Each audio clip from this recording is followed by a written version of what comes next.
Assalamualaikum warahmatullahi wabarakatuh. Perkenalkan, nama saya Umi Kulsum dari kelas 12 IPA 3. Nah, tujuan pembuatan video ini adalah untuk memenuhi tugas mata pelajaran PPKN.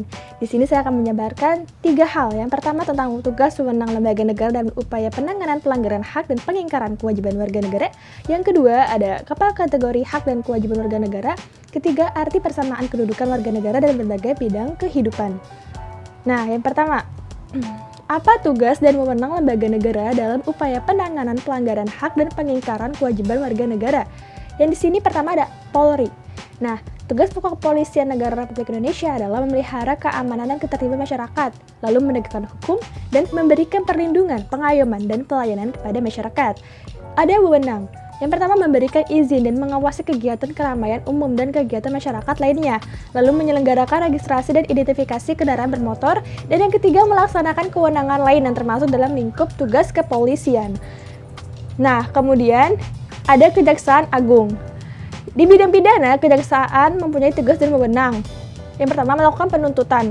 Yang kedua, melaksanakan penetapan hakim dan putusan pengadilan yang telah memperoleh kekuatan hukum tetap. Lalu melakukan pengawasan terhadap pelaksanaan putusan pidana bersyarat, putusan pidana pengawasan dan keputusan bersyarat. Lalu melaksanakan penyidikan terhadap tindak pidana tertentu berdasarkan undang-undang, melengkapi berkas perkara tertentu, dan untuk itu dapat melakukan pemeriksaan tambahan sebelum dilimpahkan ke pengadilan yang dalam pelaksanaannya dikoordinasikan dengan penyidik. Nah, di bidang perdata dan tata usaha negara, kejaksaan dengan kuasa khusus dapat bertindak di dalam maupun di luar. Nah, dalam bidang ketertiban dan ketentraman umum, peningkatan kesadaran hukum masyarakat, pengamanan kebijakan penegakan hukum, pengamanan peredaran barang cetakan, dan pencegahan penyalahgunaan dan atau penodaan agama, penelitian dan pengembangan hukum statistik kriminal. Kemudian yang ketiga ada tentang hakim. Hakim pengadilan adalah pejabat yang melaksanakan tugas kekuasaan kehakiman. Tugas utama hakim adalah menerima, memeriksa, dan mengadili serta menyelesaikan semua perkara yang diajukan kepadanya. Dalam perkara perdata, hakim harus membantu para pencari keadilan dan berusaha keras untuk mengatasi hambatan-hambatan dan rintangan agar terciptanya peradilan yang sederhana, cepat, dan biaya ringan. Kemudian ada advokat. Tugas dan tanggung jawab advokat sendiri ada mewawancari seorang klien dan menyediakan mereka dengan nasihat hukum ahli, meneliti dan dapat mempersiapkan kasus dan menghadirkan mereka di pengadilan, menulis sebuah dokumen hukum dan menyiapkan pembelaan tertulis untuk kasus perdata, penghubung dengan suatu profesional lain, seperti pengacara, mengkhususkan diri dalam bidang hukum yang tertentu, mewakili para klien di bidang pengadilan, pertanyaan publik, arbitrasi dan pengadilan, lalu mempertanyakan seorang saksi dan melakukan negosiasi. Selanjutnya ada Komisi Pemberantasan Korupsi atau KPK. Nah, KPK sendiri mempunyai tugas yaitu berkoordinasi dengan instansi yang berwenang melakukan pemberantasan tindak pidana korupsi. Lalu supervisi terhadap instansi yang berwenang melakukan pemberantasan tindak pidana korupsi. Melakukan monitor terhadap penyelenggaraan pemerintahan negara. KPK juga berwenang mengkoordinasikan penyelidikan, penyidikan, dan penuntutan tindak pidana korupsi, menetapkan sistem pelaporan dalam kegiatan pemberantasan tindak pidana korupsi, lalu meminta informasi tentang kegiatan pemberantasan tindak pidana korupsi kepada instansi yang terkait. Nah, yang kedua sini ada apa sih kategori hak dan kewajiban warga negara sendiri? Nah, yang pertama ada agama.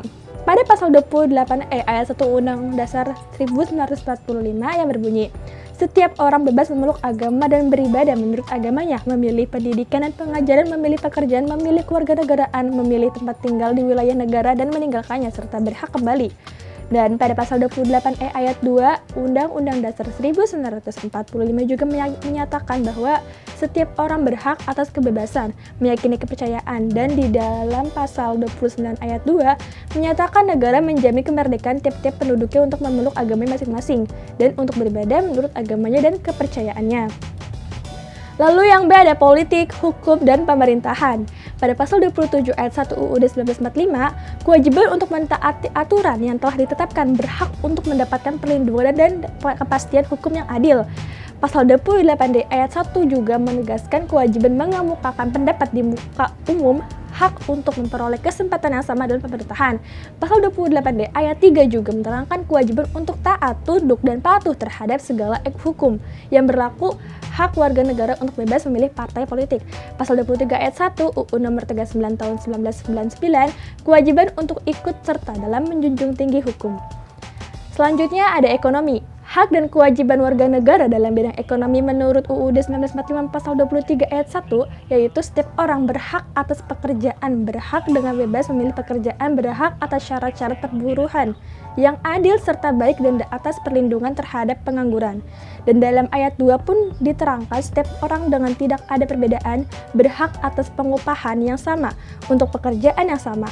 Dan pada ayat 4, setiap orang berhak mendirikan dan memasuki serikat-serikat kerja untuk melindungi kepentingannya. Yang berarti adalah wajib menjunjung hukum serta pemerintahan, wajib ikut dan turut serta dalam usaha pertahanan keamanan negara, wajib menghormati HAM sesama manusia. Nah, kemudian selanjutnya ada sosial budaya. Pada pasal 31 ayat 1 menyatakan bahwa tiap-tiap warga negara berhak mendapat pengajaran. Pada ayat 2 menyatakan bahwa pemerintah mengusahakan dan menyelenggarakan satu sistem pengajaran nasional yang diatur dengan undang-undang. Namun pada pasal 32 menyatakan bahwa pemerintah memajukan kebudayaan nasional Indonesia. Nah, di sini hak memperoleh kesempatan pendidikan pada segala tingkat, baik umum maupun kejuruan. Lalu juga berarti hak menikmati, mengembangkan budaya nasional dan daerah. Lalu juga berkewajiban untuk mematuhi peraturan dalam bidang pendidikan, berkewajiban memelihara alat-alat sekolah, berkewajiban ikut menanggung biaya pendidikan, dan berkewajiban memelihara kebudayaan nasional dan daerah. Selanjutnya ada pertahanan dan keamanan. Pasal 27 ayat 3 yang menyebutkan bahwa setiap warga negara berhak dan wajib ikut serta dalam upaya pembelaan negara. Lalu pada pasal 30 ayat 1 menjelaskan bahwa tiap-tiap warga negara berhak dan wajib ikut serta dalam usaha pertahanan dan keamanan negara. Dari kedua ketentuan tersebut dapat dipahami bahwa bela negara merupakan hak dan kewajiban konstitusional warga negara Indonesia. Nah, yang ketiga, ini ada arti persamaan kedudukan warga negara dalam berbagai bidang kehidupan. Oke, yang pertama ada bidang hukum. Di bidang hukum sendiri menunjukkan bahwa status kewarganegaraan seseorang merupakan bukti keanggotaan mereka dalam suatu negara. Oleh sebab itu negara berkewajiban untuk melindunginya. Perlindungan yang dimaksud di sini adalah berdimensi HAM dan KAM, hak asasi manusia dan kewajiban asasi manusia. Lalu selanjutnya ada bidang ekonomi. Di bidang ekonomi, Indonesia membangun sistem demokrasi ekonomi. Perekonomian disusun sebagai usaha bersama berdasar asas kekeluargaan.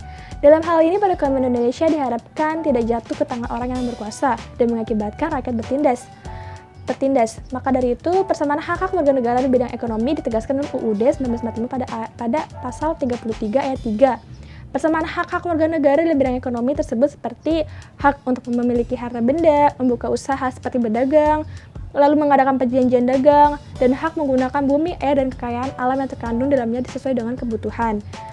Nah, lalu ada bidang sosial budaya, meliputi kesamaan hak warga negara dalam bidang pendidikan, budayaan, dan keagamaan. Dalam bidang pendidikan, setiap warga negara Indonesia punya hak yang mendapat pendidikan. Dalam hal pemerintah, dituntut untuk membiayai pendidikan dasar bagi setiap warga negara Indonesia. Kesamaan hak dalam bidang pendidikan ini tercermin dalam UUD 1945 pada pasal 31 ayat 1 amandemen keempat. Lalu ada bidang politik. Hak warga negara Indonesia di bidang politik yaitu hak yang diakui negara dalam kedudukannya sebagai warga negara yang sederajat. Oleh karena itu, setiap warga negara Indonesia mempunyai hak yang sama di bidang politik. Hak warga negara Indonesia dalam bidang politik tercermin dalam kegiatan pemerintahan. Persamaan hak warga negara Indonesia di bidang politik atau pemerintahan ditegaskan dalam UUD 1945 pasal 27 ayat 1. Nah, yang terakhir ada bidang pertahanan dan keamanan. Sistem pertahanan yang bersifat semesta melibatkan seluruh warga negara, wilayah, dan sumber daya nasional lainnya, serta dipersiapkan secara dini oleh pemerintah. Penyelenggaraan sistem pertahanan semesta didasarkan pada kesadaran atas persamaan kedudukan warga negara Indonesia dalam upaya bela negara, serta usaha pertahanan dan keamanan negara Indonesia. Nah, terima kasih. Kita sudah sampai di penghujung pembahasan 3 pembahasan tadi. Semoga apa yang saya sampaikan dapat bermanfaat. Mohon maaf bila ada salah kata. Terima kasih. Wassalamualaikum warahmatullahi wabarakatuh.